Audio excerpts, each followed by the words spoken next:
ब्रह्मा मुरारे त्रिपुरांतकारी भानु शशि भूमि सुतो बुधश्च गुरुश्च शुक्रः शनि राहु केतवा सर्वे ग्रहा शांतिकरा भवन्तु। माँ भद्रकाली की कृपा आप पर हमेशा बरसती रहे। महामाई आपके सारे दुखों का नाश करें, आपके जीवन से हर एक कष्ट को मिटा दें, ऐसी हम माई से कामना करते हैं। तो वृषभ राशि वालों, स्वागत करते हैं आप सभी का शिवप्रिया भिंड यूट्यूब चैनल में। बंधुओं, जब भी घर से बाहर निकलो तो केवल इन 3 बातों का याद रखो। एक ऐसा महागुप्त बेहद शक्तिशाली शब्द जिसे एक बार बोल लेने मात्र से ही आपका हर एक कार्य सिद्ध हो जाएगा। चाहे आप कहीं भी जा रहे हो, यात्रा पर जा रहे हैं, नौकरी पर जा रहे हैं, अपनी दुकान पर जा रहे हैं, फैक्ट्री पर जा रहे हैं, दिन दूनी रात चौगनी तरक्की करेंगे। अगर किसी विवाद में है, झगड़े में है, कोर्ट कचहरी के मामले में जा रहे हैं, कहीं किसी ऐसी स्थिति में फंसने जा रहे हैं जहां विवाद होने वाला है, वहां आपकी ही विजय होगी। जी हाँ बंधुओं, आज का यह कार्यक्रम आपके जीवन में एक नया अध्याय जोड़ने वाला है और यह अध्याय खुशियों से भरा होगा, जहां आपकी विजय होगी, आपकी जेबें माला माल होंगी, तिजोरियां भरी हुई होंगी और आपका वर्चस्व रुतबा समाज में बढ़ने वाला होगा। जी हाँ बंधुओं, यह कोई साधारण कार्यक्रम नहीं है। आज के इस कार्यक्रम में हम आपको 3 ऐसी महाविद्याओं के बारे में बताएंगे जिसमें आपने यदि महारत हासिल कर ली, जो कि बहुत ही सरल है, कठिन नहीं है, तो आपका हर एक कदम कामयाबी की ओर होगा।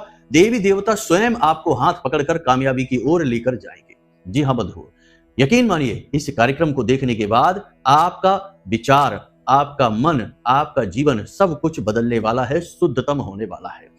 इस कार्यक्रम में हम आपको बताएंगे एक ऐसी स्थिति, एक ऐसी क्रिया जो हर वक्त आपको तब करनी है जब आप घर से बाहर निकलें किसी कार्य को करने के लिए जिसमें आप विजय चाहते हैं। दूसरा कि एक ऐसा विशेष शब्द, ये यूं कहें कि शब्द मंत्र, जिसे आपको बोलना है, मन में ही बोलना है घर से बाहर निकलते समय, और सारी सकारात्मक ऊर्जा आपके आसपास एकत्रित हो जाएगी। नकारात्मक पिशाची ऊर्जाएं आपको देखकर ही भाग जाएंगी, इतना बड़ा सत्य है। और अंत में हम आपको बताएंगे कि ऐसा महाशक्तिशाली बजरंगबली हनुमान जी का उपाय। जी हाँ बंधुओं, आज का विशेष कार्यक्रम इसी पर आधारित है कि एक ऐसा महाशक्तिशाली विशेष उपाय जिस उपाय को करने वाले की कुछ ही दिनों में इच्छा मनोकामना पूरी हो जाती है। गारंटी के साथ हमने स्वयं इस उपाय को प्रयोग किया है और जिन जिन को बताया है उनके जीवन में क्रांतिकारी बदलाव आए हैं। बड़े से बड़े जीवन के दुख और कष्ट समाप्त हो गए हैं। लेकिन इसकी भी एक विधि है, एक क्रिया है, एक सीमा है, एक परिधि है। ऐसे ही हवाबाजी की बातें नहीं कर रहे कि 1 करोड़ का कर्जा होगा तो 10 दिन में चुक जाएगा। ये कोई नहीं कहता, ना ऐसा होता है, परंतु उस कर्जे को चुकाने के रास्ते आपको मिल जाएंगे, माध्यम बन जाएंगे और निश्चित इस बात की गारंटी है कि वह कर्जा चुकेगा जरूर। चाहे समय कितना भी हो, यह आपके प्रारब्ध पर, आपके कर्म के प्रबल शक्ति पर निर्भर करता है। तो हमारी बातों को अन्यथा ना लें। आज का यह कार्यक्रम आपको बताएगा कि किस प्रकार आपको अपने कार्यों पर जाने से पहले छोटी सी तैयारी करनी होगी। बंधुओं, हर व्यक्ति यह चाहता है कि जब वह घर से बाहर निकले, नौकरी पर जा रहा है, तो चाहता है कि वहां उसका वर्चस्व बढ़े, उसकी वाहवाही हो, उसके उच्च अधिकारी उससे प्रसन्न रहें और उसकी लगातार पदोन्नति हो, तनख्वाह बढ़े, सैलरी बढ़े। और जो व्यापारी हैं, दुकानदार हैं, फैक्ट्री वाले हैं, वो चाहते हैं कि उनकी बिक्री बढ़े, सेल्स बढ़े, ताकि उनके पास पैसा आए, धन लक्ष्मी आए। इसी के लिए तो वो घर से बाहर जा रहे हैं, वरना कौन जाना चाहता है मेहनत करने के लिए, काम करने के लिए। तो सीधी सी बात है कि आपका लक्ष्य एक ही होता है कि आपके कार्यों में आपको सिद्धि हासिल हो, काम आपके सफल हो। तो बस यही विद्या, यही महाविद्या, गुप्त विद्या हम आपको देने जा रहे हैं। इसी के साथ साथ हम यह भी जानते हैं कि आपके जीवन में बहुत सारी ऐसी अड़चनें हैं जिनका समाधान आपको नहीं मिल पा रहा है। जैसे कि किसी व्यक्ति के ऊपर कर्जा बहुत है, अब उसे समझ ही नहीं आ रहा कि वह कर्जा कैसे चुकाए। तो अब उसका काम धंधे व्यापार में मन कैसे लगेगा जब उसके ऊपर इतना बड़ा कर्जा है। तो उसके कर्जे को चुकाना बहुत जरूरी। तो इसे कैसे चुकाया जाएगा, यह आज हम बताएंगे। नौकरी जिसके पास नहीं है उसे अच्छी नौकरी कैसे मिलेगी, जिसका व्यापार नहीं चल रहा उसका अच्छा व्यापार कैसे चलेगा, जिसका विवाह नहीं हो रहा उसका विवाह कैसे होगा। यानी कि हर एक इच्छा मनोकामना आपकी इस उपाय से पूरी हो जाएगी। स्वयं बजरंगबली आपकी मनोकामना पूरी करने के लिए आएंगे, आपको दर्शन भी देंगे। जी हाँ बंधुओं, बात बहुत बड़ी है, लेकिन हम आपको बता देते हैं कि ये सिद्ध उपाय है और सिद्ध उपाय और क्रिया फलित होते हैं, देवी देवताओं को बहुत प्रिय होते हैं। तो देवी देवता सांकेतिक ही सही, स्वाप्निक ही सही, लेकिन दर्शन आपको अवश्य देंगे। कैसे होगा यह सब संपूर्ण जानकारी विस्तार से बताने जा रहे हैं। बेहद ही शक्तिशाली कार्यक्रम है। जो इस कार्यक्रम को अंत तक देखेगा उसका जीवन 100% बदलेगा ही बदलेगा। इस बात का हम पूरा आश्वासन देते हैं, भरोसा देते हैं। बंधुओं, हम माई के धाम से इस कार्यक्रम को प्रसारित कर रहे हैं और अपने द्वारा बताई गई हर एक जानकारी और ज्ञान का पूरी जिम्मेदारी हम लेते हैं। यह फलित होगा ही होगा, हम इस दावे के साथ आपको यह ज्ञान दे रहे हैं। तो बस आपको पूरे धैर्य के साथ अपना पूरा ध्यान यहां देना है, हर बात को समझना है, बारीकियों को समझना है, जरूरत पड़े तो पेपर पेन लेकर बैठ जाना है और कुछ जरूरी चीजें हैं उन्हें नोट कर लेना है, क्योंकि ऐसा बहुमूल्य ज्ञान का खजाना हर जगह नहीं मिलता, बार बार जीवन में नहीं आता है, कभी कभी ही आता है। सच्चे सेवक, सच्चे भक्त प्रभु के ऐसा ज्ञान लेकर आते हैं। तो आपको यह ज्ञान आज मिलने जा रहा है, फिर पता नहीं कब मिलेगा कि नहीं मिलेगा, तो इस मौके को ना चूकें, सब काम छोड़ दीजिए, आज इस कार्यक्रम पर पूरा ध्यान दीजिए। यह कार्यक्रम जीवन आपका बदलेगा, यह हम आपको भरोसा देते हैं। तो उम्मीद है कि यहां तक आप सारी बातें समझ चुके हैं।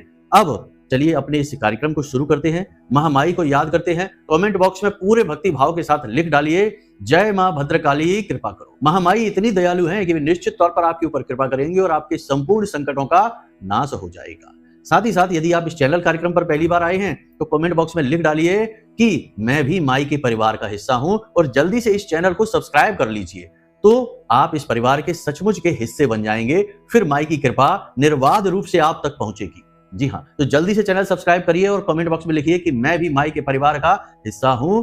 चलिए अब अपने मूल विषय को प्रारंभ करते हैं। कुंडली का आकलन जरूर कराना चाहिए, क्योंकि अगर आप खूब मेहनत करने के बाद भी यदि कामयाबी हासिल नहीं कर पा रहे हैं तो कहीं ना कहीं कुंडली में कोई दोष है, कोई नकारात्मक ग्रह योग है, उसका जब तक निराकरण नहीं होगा, उससे छुटकारा प्राप्त नहीं होगा, तब तक आपको कामयाबी हासिल नहीं हो सकती, उपाय चाहे कितने ही करते रहिए। ठीक है, तो प्रेम से बोलो जय माई की। जय माई की गुरुजी। बंधुओं, अब ध्यान से सुनिए, हम अपने हर कार्यक्रम में आपको कुछ ना कुछ ऐसी विद्या, ऐसा ज्ञान देते हैं जो कि बहुत उपयोगी होता है। हमने अपने एक कार्यक्रम में आपको बताया था कि क्रिया और कर्म में क्या फर्क होता है। क्रियाएं जो हम रोज करते हैं और कर्म जो हमारे पुण्य प्रताप के घड़े को भरते हैं, हमारे प्रारब्ध को मजबूत करते हैं और हमारी क्रिया शक्ति को प्रबल बनाते हैं। तो ये चीज हो गई। अब हम आज इस कार्यक्रम की शुरुआत क्रिया शक्ति से ही करेंगे। हम क्रिया शक्ति के बारे में कुछ ऐसे उपाय आपको बताएंगे जो आपको प्रतिदिन करने हैं जब आप घर से बाहर निकले। इसके बाद अंत में हम आपको उस एक शब्द के विषय में भी बताएंगे। वह शब्द बहुत शक्तिशाली है, ऊर्जा से भरपूर है, तो उसे आपको अवश्य जानना है। फिर सर्व मनोकामना पूर्ति वाला वह महा उपाय बजरंगबली का, वहां तक आपको जाना ही जाना है। आपको जीवन अगर बदलना है तो अंत तक जरूर ठहरना है। हम बार बार यह बात आपसे इसीलिए कह रहे हैं क्योंकि बहुत सारे लोग बहुत जल्दबाजी में रहते हैं, कहते हैं जल्दी जल्दी से बातें बता दो गुरुजी, ताकि हम जल्दी जल्दी से उस उपाय को कर लें और जल्दी से जीवन बदल जाए। तो ये जल्दबाजी के चक्कर में सारा काम खराब कर बैठते हैं। जल्दी का काम शैतान का होता है, इसे याद रखना है, धैर्य से चलना है। तो अब ध्यान से सुनिए क्रिया शक्ति। तो आप समझिए कि हमारा अध्यात्म क्या कहता है। हमारा अध्यात्म यह कहता है हमारे शरीर के विषय में। ये शरीर, वैसे तो बहुत सारी बातें हैं, श्रीमद् भागवतम में शरीर को रथ कहा गया है, मन को सारथी कहा गया है, बुद्धि को इसका मालिक कहा गया है, 10 इंद्रियों को घोड़े कहा गया है। सुखदेव जी ने परीक्षित जी को समझाया, बहुत अच्छी तरह से व्याख्यान दिया, वह एक अलग विषय है। लेकिन बहुत सारी जगहों पर इसके विषय में और गहराई से अध्ययन किए गए हैं ऋषि मुनियों के द्वारा। तो उन्होंने बताया कि हमारे शरीर में, यानी शास्त्रों में यह बताया जाता है, जैसे कि योग वाशिष्ठ वगैरह को अगर देखेंगे तो ये बताया जाता है कि हमारे शरीर में, हमारी पीठ पर 7 चक्र होते हैं जो मूलाधार से लेकर ऊपर सहस्त्रार तक जाते हैं। इन 7 चक्रों में ऊर्जा प्रवाहित होती है और यह ऊर्जा प्रवाहित होती है 3 नाड़ियों की वजह से। एक नाड़ी है ईड़ा, दूसरी है पिंगला और बीच में है सुषुम्ना नाड़ी। सुषुम्ना नाड़ी में यह ऊर्जा प्रवाहित होती है, ईड़ा पिंगला ऐसे गोल आकार में इस ऊर्जा को लेकर जाती है। बंधुओं, बारीकी से समझना, हर बात को बहुत गहराई से समझा रहे हैं हम। ये हमारे अपने अनुभव भी हैं कि ऊर्जा किस प्रकार ऊपर चढ़ती है, मन मस्तिष्क तक पहुंचती है और ईश्वर से मिलवाती है आपकी कुंडलिनी शक्ति। तो बंधुओं, यहां पर हम कहना यह चाहते हैं कि आपकी नासिका के माध्यम से यह पता चलता है कि आपकी ईड़ा और पिंगला, यानी ईड़ा सूर्य है और पिंगला चंद्र नाड़ी है। तो चंद्र नाड़ी या सूर्य नाड़ी प्रबल है तो उस हिसाब से आप अपने जीवन के कार्यों को सफल बनाने के लिए छोटे छोटे कदम ले सकते हैं। इससे आपकी सकारात्मक ऊर्जा प्रबल होगी और आपकी कामयाबी के जो चांस है, जो अवसर है, वो बढ़ जाएंगे। ये जांचे परखे प्रयोग हैं। तो ध्यान से देखिए कि अगर आपकी ये 2 नासिका पुट हैं, इनमें से यदि दाहिने तरफ के नासिका पुट से श्वास बाहर आ रही है तो आपका सूर्य स्वर चल रहा है। सूर्य स्वर जब चलता है तो हम कहीं जब जाते हैं शुभ कार्य करने के लिए तो अपना दाहिना पैर बाहर निकालते हैं, यानी पहले अपना दाहिना कदम आगे बढ़ाते हैं। उसी प्रकार यदि चंद्र स्वर चलता है, यानी कि बाईं तरफ से श्वास बाहर आ रही है तो फिर चंद्र स्वर चल रहा है तो बायां पैर पहले बाहर निकालते हैं, बायां कदम पहले बढ़ाते हैं। अब सुबह जब सोकर जागते हैं तो बिस्तर से जब नीचे उतरते हैं तो वह हमारा इस संसार में पहला कदम होता है, सुबह का पहला कदम। तो इसी प्रकार से निकालें, यानी बिस्तर पर बैठे और अपनी नासिका के पास हाथ लेकर जाएं और श्वास को महसूस करें। दाहिनी तरफ का स्वर चल रहा है तो दायां पैर जमीन पर रखें। बायां स्वर चल रहा है तो बायां पैर जमीन पर रखें। केवल ये एक छोटी सी क्रिया बहुत बड़ा परिवर्तन लेकर आती है जीवन में, बहुत सारी चीजों को आपकी ओर आकर्षित करने लगती है, सकारात्मक चीजों को। घर से जब बाहर निकले तब भी यही क्रिया करते हुए निकले। छोटी छोटी सी बातें, और जैसे कि जब घर से बाहर निकले तो 4 काली मिर्च के जो बीज होते हैं, दाने होते हैं, उन्हें अपने घर की दहलीज पर रख दें।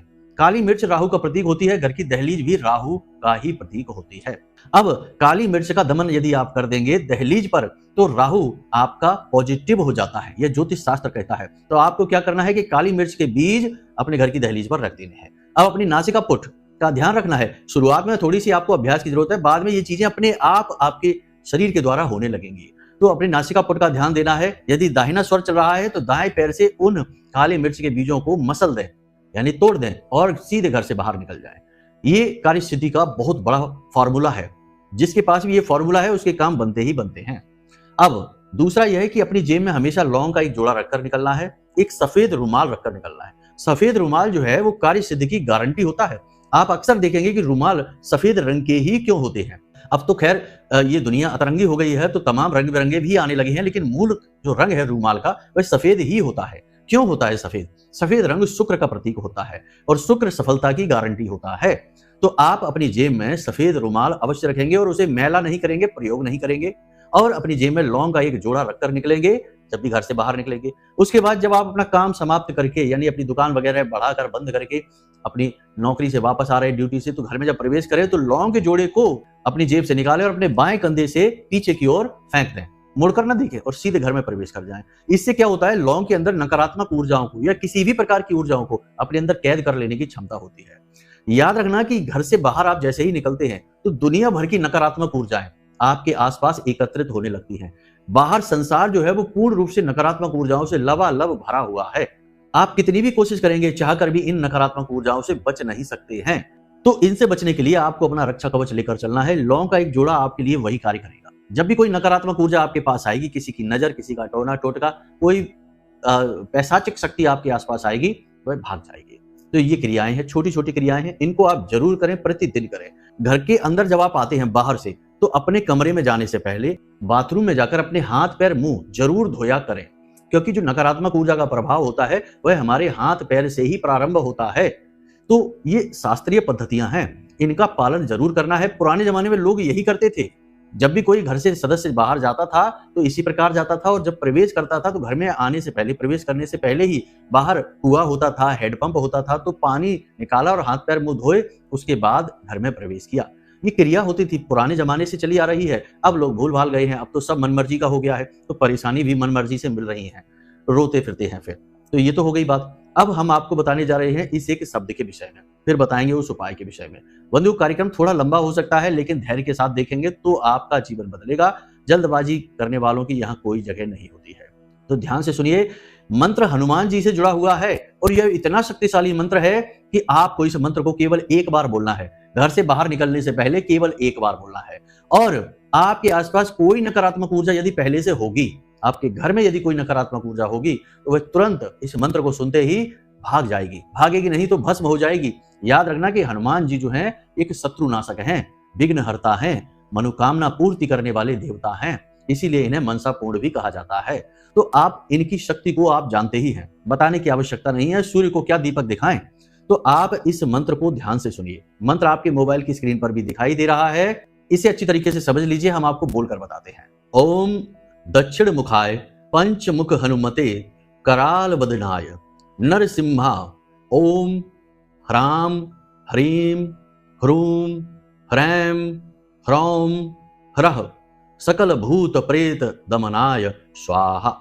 ये मंत्र है। इस मंत्र को आपको केवल एक बार बोलना है, एक बार बस। ये सिद्ध मंत्र है, शक्तिशाली मंत्र है और नकारात्मक ऊर्जाओं का दमन करने वाला मंत्र है। एक बात याद रखना कि यह 2025 पूरा वर्ष मंगल को समर्पित है और मंगल के मालिक हैं हनुमान जी, यानी कि यह पूरा वर्ष हनुमान जी को समर्पित है। तो जो हनुमान जी की शरण में जाएगा उसका तो बेड़ा पार होना ही होना है। ये बात मानकर चलिए। अब ये नहीं है कि दल बदलू बन जाएं। आज पूज रहे हैं शंकर जी को, कल पहुंच गए हनुमान जी के पास और शंकर जी को भूल ही गए। आज पूज रहे हैं महामाई को और हनुमान जी का किसी ने बता दिया तो पहुंच गए हनुमान जी के पास और महामाई को भूल ही गए। नहीं, ऐसा नहीं करना है। ये व्यवस्था बहुत खराब होती है, लालच की व्यवस्था है, ये नहीं करना है। किसी विशेष मनोकामना पूर्ति के लिए किसी विशेष देवता को ध्याना, उनका स्मरण करना, उनका पूजा पाठ अनुष्ठान करना अलग बात, परंतु हम जिनका लंबे समय से पूजन करते चले आ रहे हैं उनको अनदेखी कर देना, उनको छोड़ देना या उनकी पूजा पाठ ना करना, ये महापाप है। ऐसी मूर्खता मत करना। कागभूषुंडी को इसी मूर्खता की वजह से स्वयं शंकर जी जो उनके आराध्य थे, उन्होंने ही 1000 जन्म लेने का, यानी कि 1000 योनियों में जाकर जन्म लेने का श्राप दे दिया था। तो ऐसी मूर्खता नहीं करना है। जिसको पहले से ध्यान रहे हैं वो तो आपके आराध्य हैं, वो आपके मालिक हैं ही, लेकिन ये जो हम दूसरे प्रयोग बताते हैं ये आप अपनी मनोकामना पूर्ति के लिए करें। और वैसे हम आपको बता दें कि कोई देवी देवता अलग होते ही नहीं है, सब एक ही हैं। परंतु हम जब अपने देवताओं से ध्यान यहाँ से हटाकर वहां ले जाते हैं तो हम अपनी दुर्भावना को दिखा रहे होते हैं, तो हमें सजा दुर्भावना की मिलती है, इस बात की नहीं मिलती कि शंकर जी को छोड़कर हनुमान जी को क्यों पकड़ लिया। हनुमान जी शंकर जी कोई अलग अलग तो है नहीं, वो तो एक ही है। शंकर सुवन केसरी नंदन, तेज प्रताप महाजगवंदन, तो अलग अलग तो है नहीं। लेकिन यहाँ पर हमें जो सजा मिलेगी, जो हमारी गलती होगी, वो होगी हमारी दुर्भावना कि हमने भेद किया। जो भेद करेगा वो पापी होगा, उसे सजा मिलेगी। तो भेद नहीं करना है, बस भाव बनाकर रखना है। आप भाव से कामना पूर्ति हेतु करें पूजा और अपने जो आराध्य हैं उन्हें ना छोड़ें। देखो हमारी बातों को समझने की कोशिश करिए। हम जो कहते हैं वो अनुभव से कहते हैं और जो हमने जाना है महामाई की शरण में जाकर उस ज्ञान के आधार पर कहते हैं। तो ये बातें ठोस हैं, ज्ञान से परिपूर्ण है। यहाँ आपको मिलावटी ज्ञान नहीं कि सुना सुनाया ज्ञान हमने यहाँ से वहां से सुन के किसी का पकड़ा दिया, आपको नहीं। ये हमारा अपना अनुभव का ज्ञान है। हमने महामाई की शरण में जाकर जो प्राप्त किया, जो महामाई ने हमें अनुभव दिए, जो अनुभूतियां दी, उनसे जो हमें प्राप्त हुआ वही आपको बताते हैं। उन्हीं की वजह से तो आपकी सेवा में लगे हुए हैं, वरना कहाँ के कहाँ होते, कौन पूछ रहा था। लेकिन माई का आदेश आया, माई ने रास्ता बनाया और हम आपके सामने प्रकट हो गए और आज हम आपको ज्ञान दे रहे हैं। कल आप भी शायद किसी को ज्ञान दे रहे होंगे। माँ की कृपा का क्या सीमा थोड़ी है कि कहां से कहां तक किसको पहुंचाएं। खैर ये तो बात हो गई शास्त्र की, माई की, ईश्वर की, भक्त की और भगवान की। तो यहां तक सारी बातें देखो समझने की कोशिश किया करो, बातों के बहकावे में ना आया करो और छोटी छोटी चीजों के चक्कर में पड़कर बड़े बड़े नुकसान ना करवा लिया करो। किसी जगह पर अपनी प्रबल आस्था जो है उसे डिगने मत दिया करो। तो यहां तक समझ लिया आपने। इस मंत्र का आप प्रयोग करेंगे, प्रतिदिन करना है आपको, ठीक है। अब आपको बता देते हैं वह शक्तिशाली उपाय, क्योंकि देखो बहुत सारे लोग ऐसे हैं जो किसी एक ऐसी समस्या से जूझ रहे हैं जिसका अंत ही समझ नहीं आ रहा है। तो अब देखो जिसका पेट खाली है उसे तो रोटी चाहिए, उसे नहीं चाहिए करोड़ों की दौलत, ना उसे हवेली चाहिए, ना उसे गाड़ी बंगला, प्यार मोहब्बत कुछ भी नहीं चाहिए। उसे पहले पेट की आग बुझानी है, रोटी चाहिए, उसकी पहली जरूरत वही है। तो जिस प्रकार इंसान की कोई एक बहुत बड़ी समस्या है जो उसे जला रही है, तो पहले उसे उस समस्या से राहत चाहिए। अब ये जो विधियां हमने बता दी, ये विधियां उसके किसी काम की नहीं, क्योंकि वह तो जल रहा है, भयानक कर्जे की आग में जल रहा है, या रिश्ते नातों में आग लगी पड़ी है वहां जल रहा है, या फिर बेरोजगारी की आग में जल रहा है। तो पहले उसे उस समस्या से छुटकारा दिलाएं, तब ये क्रियाएं वो करेगा तो आगे बढ़ेगा। समझ रहे हैं ना। यहाँ पर सारी बातें, पूरी बात स्पष्ट तरीके से आपको समझा रही हैं, जो कि आपके जीवन के लिए बहुत ही ज्ञानवर्धक है। तो अब समझिए कि आपको हनुमान जी का यह उपाय करना है। कैसे होगा यह उपाय? मंगलवार के दिन से शुरू होगा, 21 दिन का यह उपाय है। 21 दिवसीय उपाय जरूर है, लेकिन आपको इसके लाभ 2, 4, 5 दिन में ही दिखाई देने शुरू हो जाएंगे।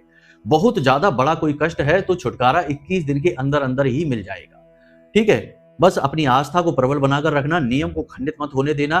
कैसे होगा यह उपाय क्रिया, जल्दी जल्दी से आपको बता देते हैं। हनुमान जी के मंदिर में आपको रात्रि के समय जाना है, रात को 9 बजे के आसपास। 9 बजे के आसपास आपको जाना है और फिर समय निश्चित कर लेना, प्रतिदिन उसी समय पर जाना है।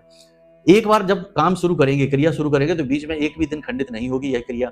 आपको हनुमान जी के मंदिर में जाना है, आटे का दीपक बनाकर ले जाना है, गाय के घी लेकर जाना है, माचिस अपनी खुद की, आसन अपना खुद का, हनुमान चालीसा की किताब अपनी खुद की लेकर जाएंगे। अब मंदिर में जाकर हनुमान जी के सामने पहले तो संकल्प लेंगे। एक छोटा सा गिलास जरूर लेकर जाएंगे, तांबे का गिलास होगा जिसमें शुद्ध जल भरा जाएगा, पूजा पाठ वाला गिलास होगा।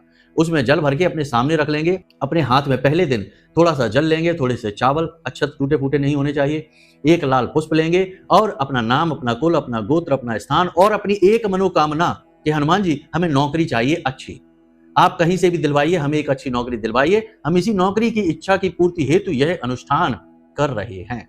इस प्रकार आपको संकल्प लेना है और 21 दिन का संकल्प हम कर रहे हैं हनुमान जी, और हम चाहते हैं कि आप हमारी मनोकामना पूरी करिए।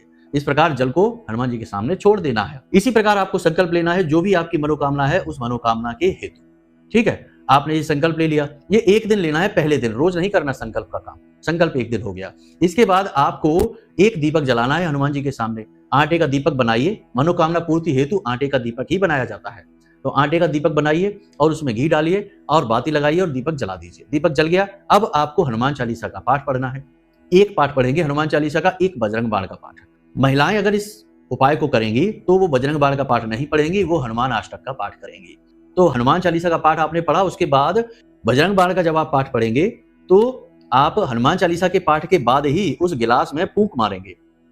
इस तरह से फूंक मारेंगे। फूंक मारने से क्या होता है, वह जल पढ़ जाता है या अभिमंत्रित हो जाता है। गांव की भाषा में कहें तो वह जल पढ़ गया, पढ़ा हुआ जल है, तो अभिमंत्रित हो गया वह जल। अब आपको अगले दिन उसी समय पर 2 दीपक लेकर जाने हैं, यानी कि मंगलवार को शुरू किया 1 दीपक से, बुधवार को 2 दीपक।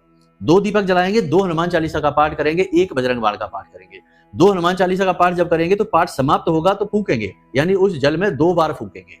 तीसरे दिन आप 3 दीपक लेकर जाएंगे, 3 बार हनुमान चालीसा पाठ करेंगे, तीनों बार जल में फूकेंगे और अंत में बजरंग बाण का पाठ करेंगे। इस प्रकार यह क्रिया चलती चली जाएगी। 11वें दिन 11 दीपक जलेंगे, 11 हनुमान चालीसा पाठ होंगे, 11 बार जल में फूका जाएगा, अभिमंत्रित किया जाएगा और अंत में बजरंग बाण का पाठ किया जाएगा।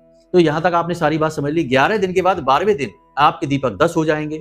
उसके बाद एक एक करके दीपक की संख्या कम होती जाएगी, हनुमान चालीसा के पाठ की संख्या भी कम होती चली जाएगी। अब जो जल आप फूंक कर अभिमंत्रित कर रहे हैं उसका क्या करना है, उस जल को आप सुरक्षित रखिए। जब आप मंदिर से बाहर आ जाएं तो उस जल को आपको पी जाना है। जी हाँ, उस जल को आपको पी जाना है, वह आपके लिए ही तो तैयार हुआ है। जल जब आप पिएंगे तो वह आपके संपूर्ण शरीर में आपका रक्त मांस मज्जा बनकर तैरेगा, दौड़ेगा, तो हनुमान जी की कृपा दौड़ेगी आपके शरीर में। तो इस प्रकार आप उसका जो प्रभाव है स्वयं महसूस भी करेंगे। तो इस क्रिया को आपको करना है और 21वें दिन जाकर 1 दीपक रह जाएगा, 1 बार जल अभिमंत्रित होगा और 1 बार हनुमान चालीसा और बजरंग बाण का पाठ किया जाएगा। इस प्रकार 21 दिन की क्रिया है। इस क्रिया को खंडित नहीं होने देना है किसी भी हालत में। इसके बारे में प्रचार नहीं करना है, लोगों को बताना नहीं है कि हम ये क्रिया कर रहे हैं, किसी से भी नहीं बताना है। कोई पूछे तो बस टाल देना है बात को कि हाँ ऐसे ही कर रहे हैं, कुछ भी कह देना, लेकिन अपना मूल जो विषय है उसे नहीं बता देना है। एक तो खास बात ये हो गई। दूसरा ये है कि जब आप 21 दिन की यह क्रिया कर रहे हो तो कोशिश करें कि जमीन पर शयन करें, पूर्ण ब्रह्मचर्य का पालन करें, जुआ, शराब, परस्त्री गमन और उल्टे सीधे व्यभिचार के बारे में तो सोचें भी नहीं। अगर तंबाकू खाते हैं तो उसे ना खाएं, धूम्रपान करते हैं तो ना करें, किसी भी प्रकार का नशा आप ना करें। कोशिश तो यह भी करें कि चाय कॉफी यदि पीते हैं तो उसे भी छोड़ दें। नहीं बनता तो कोई बात नहीं, 1 आध कप चाय पी सकते हैं हनुमान जी से क्षमा याचना करने के बाद। किसी भी देवी देवता से जब हम क्षमा याचना करते हैं तो अपने दाहिने कान को स्पर्श करते हैं, क्योंकि हमारा जो दाहिना कर्ण होता है वह पवित्र होता है। तो उसे जब हम स्पर्श करते हैं तो हम असल में देवता के चरण स्पर्श करने जैसा भाव उत्पन्न करते हैं। आपने देखा होगा कि कई सिद्ध पुरुष हैं, जब कुछ कहते हैं, देवी देवता का नाम भी लेते हैं, तो अपने कान को स्पर्श जरूर करते हैं, क्योंकि देवी देवता के जो है ना मान सम्मान में कहीं कोई कमी ना आ जाए, क्योंकि उनका भाव बहुत गहराई से जुड़ा हुआ है। तो आपको भी यही करना है कि बजरंगबली 1 कप चाय पी रहे हैं, पी लेने दीजिए। बजरंगबली मना थोड़ी करेंगे, पी लेना है, लेकिन गलत काम नहीं, इससे आगे कुछ भी नहीं। ठीक है, क्षमा एक सीमा तक ही होती है। तो यहां तक आपने सारी बातें समझ ली हैं। इस क्रिया को, उपाय को कैसे करना है। अब थोड़ा सा मन के बारे में समझ लिए। नकारात्मक विचार मन में नहीं लाने हैं, झूठ किसी से नहीं बोलना है, किसी को सताना नहीं है, महिलाओं का अपमान नहीं करना है और अपनी वाणी पूरी तरीके से नियंत्रित रखनी है, संतुलित रखनी है और मन को जितना हो सके उतना पॉजिटिव रखना है, सकारात्मक रखना है। हनुमान जी के बारे में विचार करते रहना है, मन में उनके बारे में सोचते रहना है, उनका नाम स्मरण, उनके बारे में जो भजन है उनके वो सुनते रहें, मन का शुद्धिकरण रखें, चित्त शुद्ध रखें। यहां तक सारी क्रिया आपको करनी है। जब आप इस क्रिया को करेंगे आप इसका प्रभाव खुद महसूस करेंगे। बड़े से बड़े, कठिन से कठिन काम लोगों के हमने सिर्फ 2, 4, 5 दिन में ही बनते देखे हैं। याद रखना कि जो काम हमारे लिए कठिन है, जो काम हमारे लिए मुश्किल है इस संसार में, दिव्य शक्तियों के लिए वो काम ही नहीं है। वो तो उनके लिए चुटकी बजाने जैसा भी नहीं है, क्योंकि ये सारा संसार उन्हीं ने तो बनाया है, हम सब उनके ही बनाए हुए तो हैं। तो समझिए, ये इस तरह कार्य करती हैं चीजें। तो यहां तक सारी बातें हमने आपको स्पष्ट तरीके से समझा दी हैं। अब भी यदि कोई प्रश्न आपके मन में उठे तो नंबर हमने वीडियो में दे रखा है। जब भी हमें फोन करें तो वीडियो से ही नंबर लें, कहीं इधर उधर से नंबर ना ले लें, वरना आपके साथ धोखा हो सकता है। तो आप नंबर वीडियो से लें और हमें फोन करें, अपनी शंकाओं का समाधान प्राप्त करें। यदि कुंडली का विश्लेषण कराना है तो भी आप वीडियो में दिए गए नंबर पर ही फोन करें, 10 बजे से लेकर शाम को 4 बजे के बीच में। इसके बाद ना करें, क्योंकि फिर हम व्यस्त हो जाते हैं, बालक जो माँ की सेवा में बैठे हैं वो भी व्यस्त हो जाते हैं, तो फिर फोन नहीं उठ पाएगा। तो उम्मीद है यहां तक सारी बातें आपको समझ में आ गई हैं। अब आप खुद महामाई की कृपा और आशीर्वाद से और हनुमान जी के प्रबल प्रताप से आप अपने जीवन को खुद ही सरल बना पाएंगे, परेशानियों से मुक्ति प्राप्त कर पाएंगे। तो चलिए बंधु, आज के इस कार्यक्रम को यहीं पर समाप्त करते हैं। हमेशा हंसते रहिए, मुस्कुराते रहिए, सकारात्मक रहिए और दिन में एक बार मंदिर अवश्य हो आइए, क्योंकि आपका उद्धार तो वहीं से होना है। महामाई पर अपनी आस्था और विश्वास बनाकर रखिए, महामाई ही आपको हाथ पकड़कर कामयाबी की ओर ले जाएंगे। तो प्रेम से बोलिए जय माई की, जय मां भद्रकाली। महामाई आपका कल्याण करेंगी। धन्यवाद।